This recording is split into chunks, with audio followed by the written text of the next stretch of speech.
All right, WTC blog number 2. If you guys haven't noticed, I cut my hair. I don't have long hair anymore. I don't think I've actually shown myself to the Guild Ball community publicly since then. But I have short hair now. This is actually like normal for me. It's just been the last couple of years that I've had long hair. We're going to WTC in Poland. I'm packing right now, putting some last minute things in, including this freaking monster, which I'm stuck with until SteamCon or through SteamCon. Right? So essentially for as long as the combo key is legal. And Pat was nice enough to give me the instructions so that I can explain to my opponents how this dumb thing works. Oh boy. So yeah, I'll probably check in with you guys at the airport unless we're running stupid late. But yeah, just some last minute packing to do, and then I'll see you guys at the airport.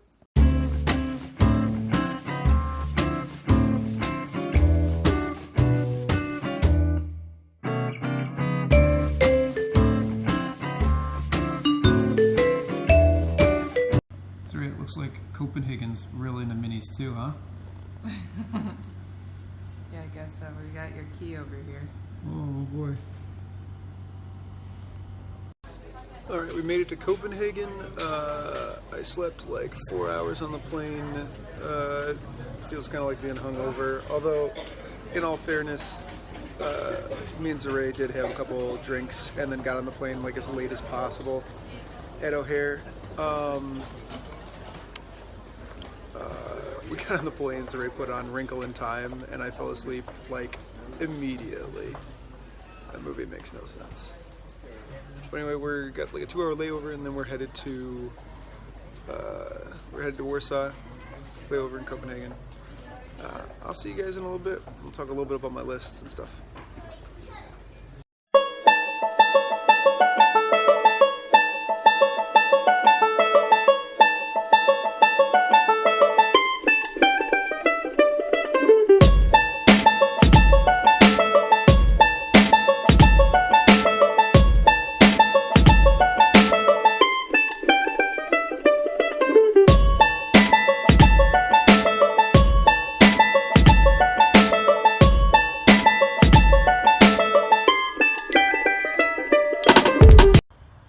Alright, so we're day 2. We've made it to Poland, and we're at, where are we? We're at the Warsaw University Library. Okay. They have one of the largest rooftop gardens. Yeah, and it's freaking, we're in just like a small section of it, but we're like 5 stories up right now or something like that. And it's cool. They got all kinds of like plant life growing out. There's like this huge plant dome behind us. That is pretty cool. And so we made it in last night, no problems. And then I got drunk with some of the America and Swedish guys. And main events tomorrow. Hopefully gonna catch a warm-up game tonight before we go to bed, and then we'll be back with round 1.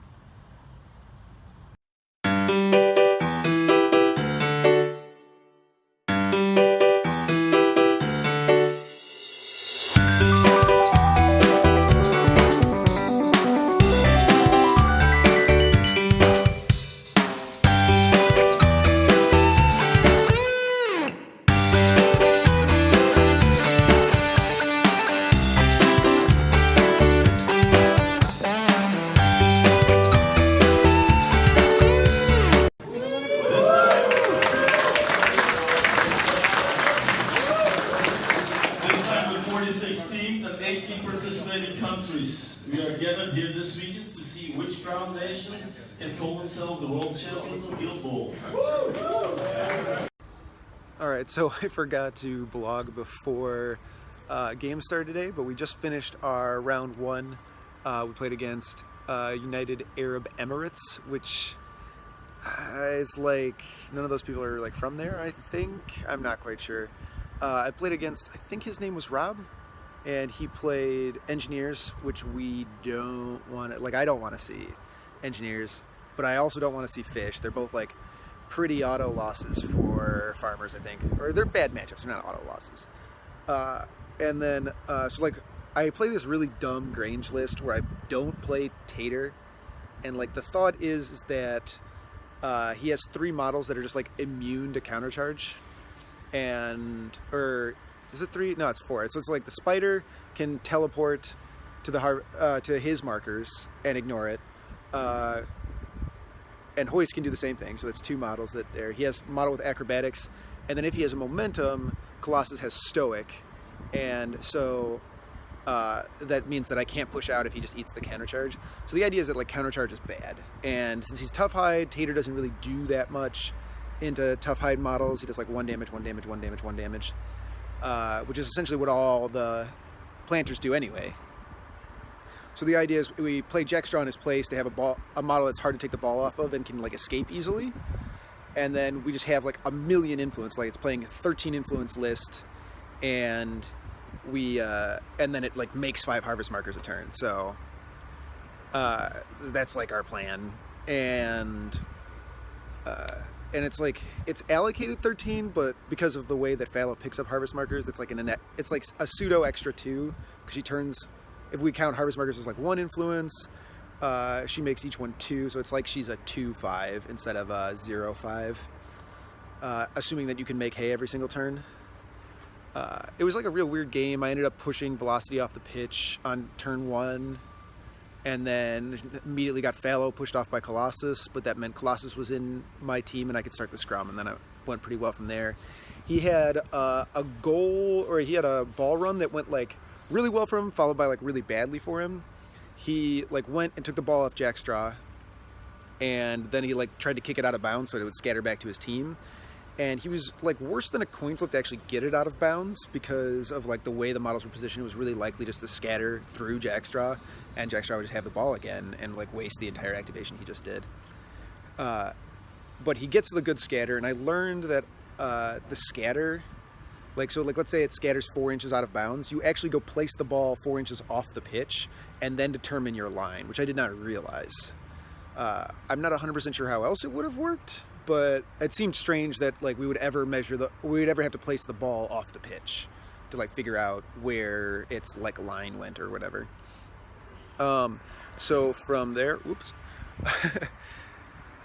But then I got really lucky because it was like it scattered like 6 inches to the 2, and it ended up like 12 inches away from like every model on his pitch. Whereas if it had scattered to like any of the other directions, he'd have been pretty okay. So it like put the ball out of play for another turn. And then, so I managed to win that one. We put Zach into the fish player. Zach didn't do terribly well against Corsair. He hasn't had a lot of practice against it because most people are just playing Shark into him, which is like pinned to just destroy Shark. Like, I don't understand why anybody does that. And then Pat managed to beat the Masons player with his Brewers. I don't really know anything about that match. Well, yeah, we're moving on. The other two the other two USA teams are undefeated, which is pretty exciting for me. I would love for us to have, like, the dream is 3 of the 4 teams in finals are USA. I don't think that's gonna hold up, but we got good players, and we're moving on to the next round. I'll talk to you after that. All right, so we played Steam Forged round 2. Spoilers, we lost. We got swept.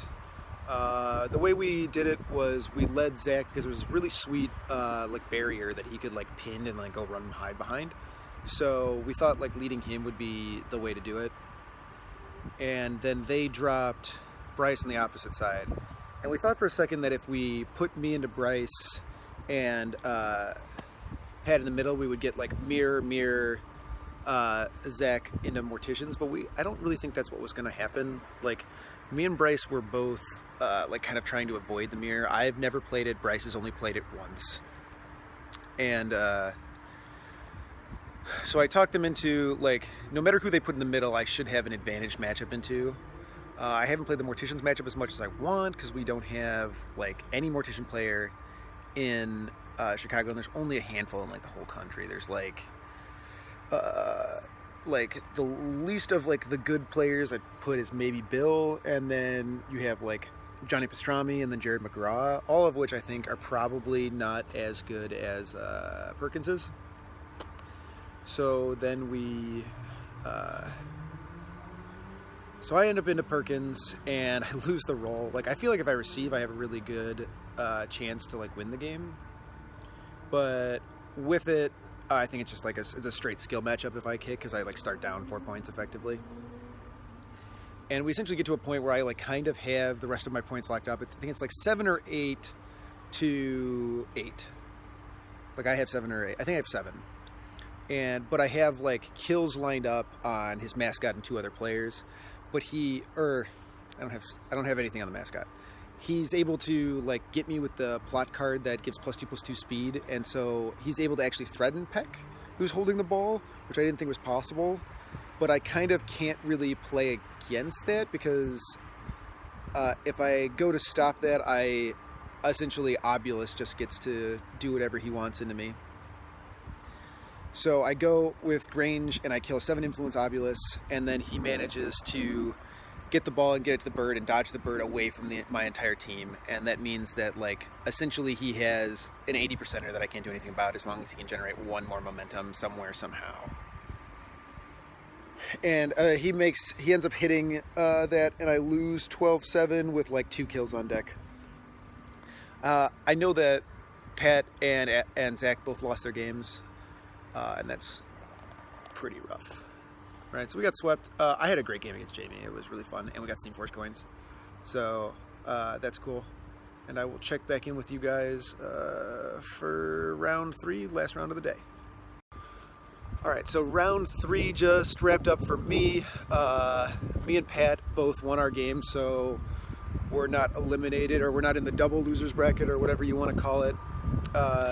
Zach's still playing his game. He's playing into Corsair, and we thought that like Hunters were like really advantaged in the fish, and he's ended up with the matchup twice, and he's chasing at the moment. I think it's like 9-8 Corsair.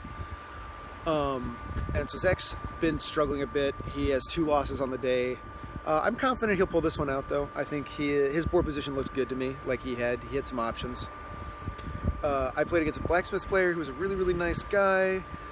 He made some, I thought, questionable drafting decisions, and it turns out like their meta is just pretty young. We played against, oh god, I'll just put it up on the screen right here. I can't remember. It's like, yeah, I don't know. Actually, no, I can't remember. And I just played Thresher, Kahina, Blacksmiths, and I just got to like live the dream. I killed like 3 Masters and an Apprentice and then scored a gold. It was really quick. Like we both had like almost 30 minutes left on our clock. It was just like a really fast game. Like he slammed me to goal, killed a player, and then I killed 3 players to slam me to goal. And it was just like really like hard fought back and forth. And that's probably gonna do it for us for today. Not a lot else going on, just some drinking. It's weird because like WTC has like a lot of time between rounds, and because it's trying to match up like lunch with the War Machine players, but you play like a whole day, but you only play 3 games, and I don't know. It's like I don't feel like I'm hungry for more games. I feel like I deserve 1 or 2 more games, but it's already like pretty late in the day. So with that, I'll check back in with you guys tomorrow morning, and we're going to try to grind our way out of the losers bracket to the podium. We'll see how that goes. All right, bye. All right, guys, yesterday was kind of crazy, and I didn't have time to blog, and I was also just in a terrible mood as a result. We kind of messed up. Zach and Pat were out drinking late the other night, and Zach didn't know what time the round started. And in his defense, it started a round earlier than it did the night before. And then I was getting a ton of just like text messages and messages from friends back home. They were at like some big event. And so I just ended up like turning my phone off, not thinking about it. And my alarm didn't go off. And then Pat and Alex just didn't show up at the event. And we wandered down. I got down to our round like 2 minutes into the round starting, and Pat and Alex still weren't there. And essentially they just started our clocks, and we all started our games down 10 minutes. And we played against Knifey or Spoonie from Australia, who were great guys. I had a great game, and I ended up losing on clock in a very, very tight game, where if I had had another 10 minutes, that game would have been decided without the clock.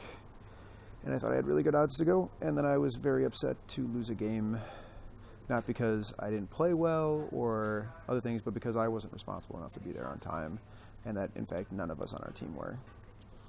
And that's really frustrating. But after that loss, and it's even more frustrating because Pat woke up still drunk and was able to win his game, and neither me and Zach could pull out a win. And especially me, I was in a really favored matchup against Esther's with Thresher. All right, the second round we played against, I think it was Sweden too. I think their name was DeSalta Fiska or something. I am butchering it. I played against, I think his name was Johan, who was really, really nice.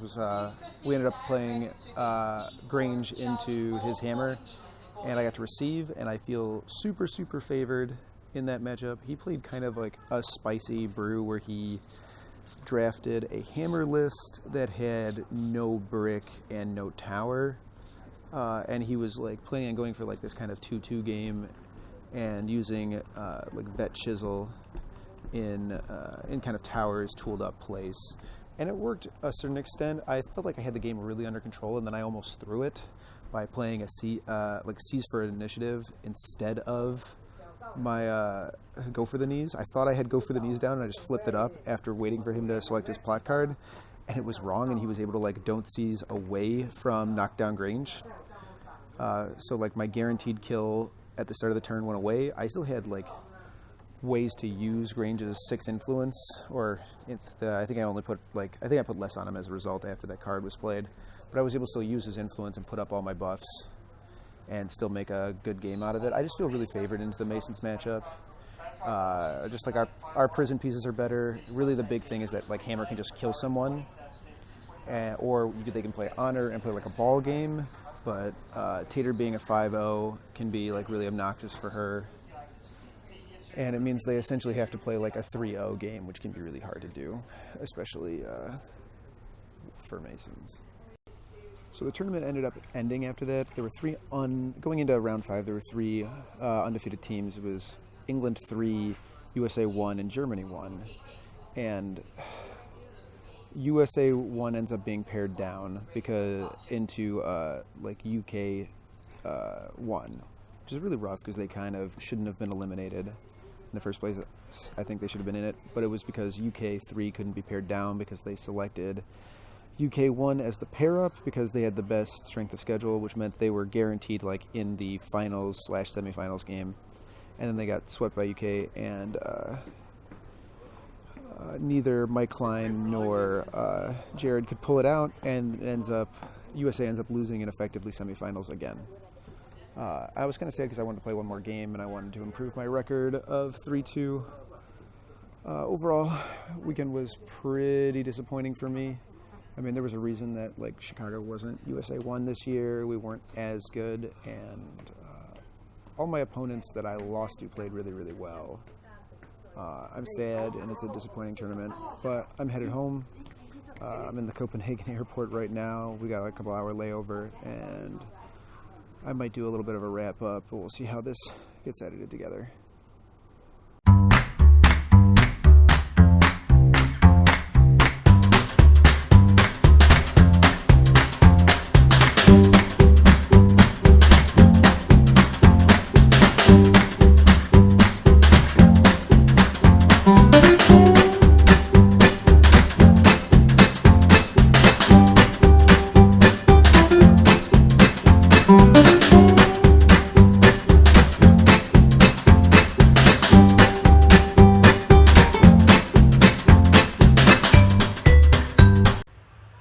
So we're back in the States, and I'm trying to think about how to wrap up this video.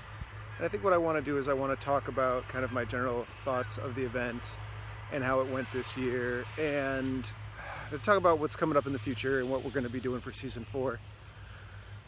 So overall, I enjoyed the event, not as much as last year, and I think a lot of that has to do with the fact that I didn't come down for as long of a time, and so I didn't enjoy sightseeing as much because I only went sightseeing for about a day instead of the 3 days that we went before. And a little bit of the first time thing as well.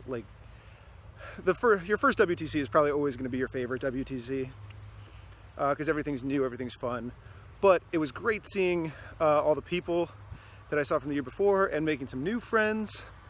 I managed to, at the end of WTC, pick up Layfield's jersey, Layfield's cursed jersey, where he went 0-5, the only shirt JJ Layfield has ever worn and lost all his games. Oh, I feel so powerful, the juju. Oh, it's so good. I wish I could have performed better, but ultimately I'm just really embarrassed by the fact that I lost or cost our team a game based on just not being responsible enough to wake up in time. I may have lost that game. Tobias played really, really well into what was a very bad matchup for him. And I don't want to take anything away from his game, but I would have loved to see how it would have gone had I not clocked. That being said, I want to talk also a little bit about what our strategy was moving into the day. So part of the reason we picked Farmers was that it's the guild I'm currently most practiced with, but also it was a dark horse factor where we thought just people weren't ready for Farmers, and we bumped into maybe the only team that was going to be prepared, which was Steamforged, because they have the guy with the Farmers badge on their team, and Perkins probably had the most practice out of anyone into Farmers.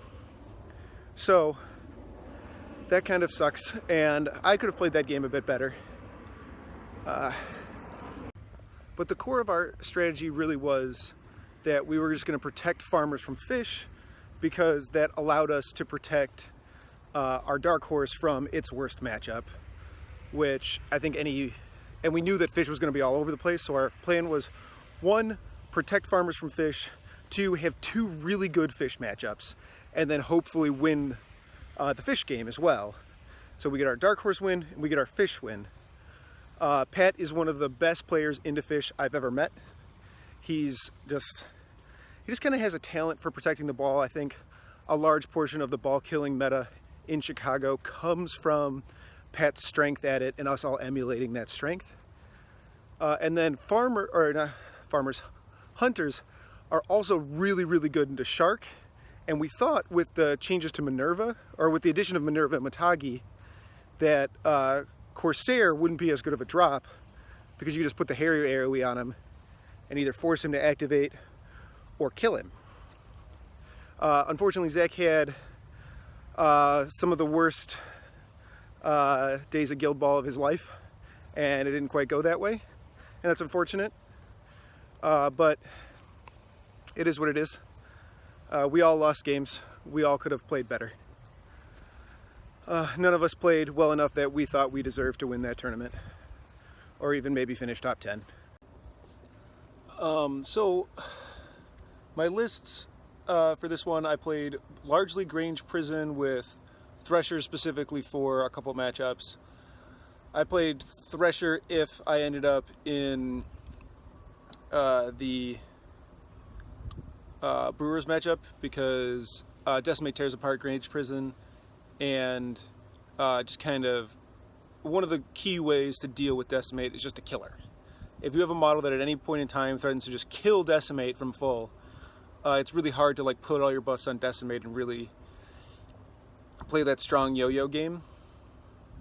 And then there's tons of ways to protect Thresher from the things that Decimate can do, and she has to take a lot of suboptimal results in order to prevent Thresher from just killing her if she activates. So that's part of the plan there. And then the Grange Prison I just think is really fun. I think very few people are prepared for it, and I heavily suspect that it's going away in Season 4. So I want to play as much of it as possible.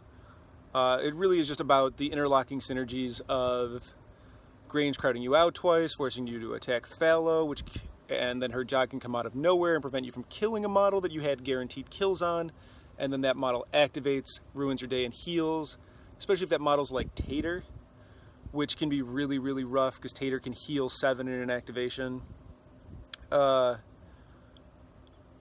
I enjoyed all my Grange games, and I just think he's really, really fun. And I'm sad that Thresher's like the better captain when Grange has a lot of cool tools and I'll be sad when that all goes away. But I understand why it's going away. I don't think Steamforged wants prison or that kind of hard lock you out of doing what you want to do type control in the game, because it leads to negative play experiences and things like that. And I get that to a certain extent. So moving forward from here, we're in a little bit of a lull between WTC ending and SteamCon starting. We have about a month.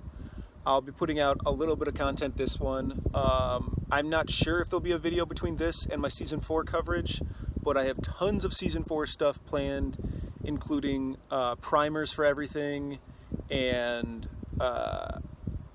as well as I'm going to try to get a Run the Length recorded. So Run the Length is going to be on hiatus until Season 4, and then hopefully at the release of Season 4 I will have a gameplay out. So the other thing I want to address here is that Run the Length, so we're 20-something episodes deep, and there's a pretty noticeable hole, especially if you look for it, that we have never had Morticians on the cast. And I think that's part of why I struggled into Jamie, is I've never fully dissected a Morticians game properly, and a lot of my strength as a player comes from the fact that I spend 20+ hours with mistakes I make, and then it makes it hard for me to make those mistakes again, but I always seem to find new ones to make. And so moving forward, I bought a Morticians team. I'm going to play Morticians at least 4 times on the cast in Season 4, just to get things going. Scalpel looks absurdly broken. I don't understand the community complaining about her character being assassinated. I think people just disagree with me on what her character is. I don't think moving influence is strong in her current form, and I don't think you ever want that to be strong. Like, if it's ever effectively like misdirection, or she can move it to or just killing influence where you're moving it to models that it's not, that have already activated, or something like that, it would be oppressively strong. Like, I just spend 6 influence, you lose 3 or 4 influence. Like, I'm playing up so far. It's just, I think it's a mechanic that is either always going to be terrible or going to be oppressive beyond belief. So I'm glad they got rid of it. And when we think back on last season, when people decried the death of Midas and Kat and how their characters were assassinated, like that they just don't exist anymore and they're now these new things with the same names, I think that's all been forgotten, because those models are just ridiculously fun, and they're more fun than they were.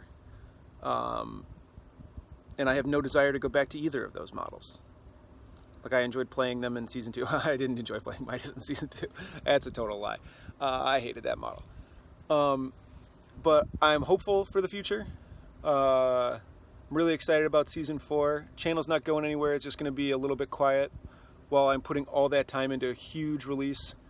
I'm planning on doing a Season 4 primer for every single faction. That's going to be just like a real quick rundown of everything going on with the changes, just to get you guys up to speed real quick. Those will be released slowly over probably a couple months. But my plan is, if I can get them all done, is to release all of them at once for the patrons, so that the patrons can be up to speed as fast as possible, and then everyone else will get them slowly, as every piece of content I make will never be completely hidden behind a paywall. But with that, tell me in the comments what kind of Season 4 coverage you're looking forward to, what teams you're going to play. Hit the like button, hit the subscribe button. Even if you hated this video, hit the like button. I'll know it's sarcastic, for sure. And subscribe, it's free. Check out my Patreon. And I will see you guys soon.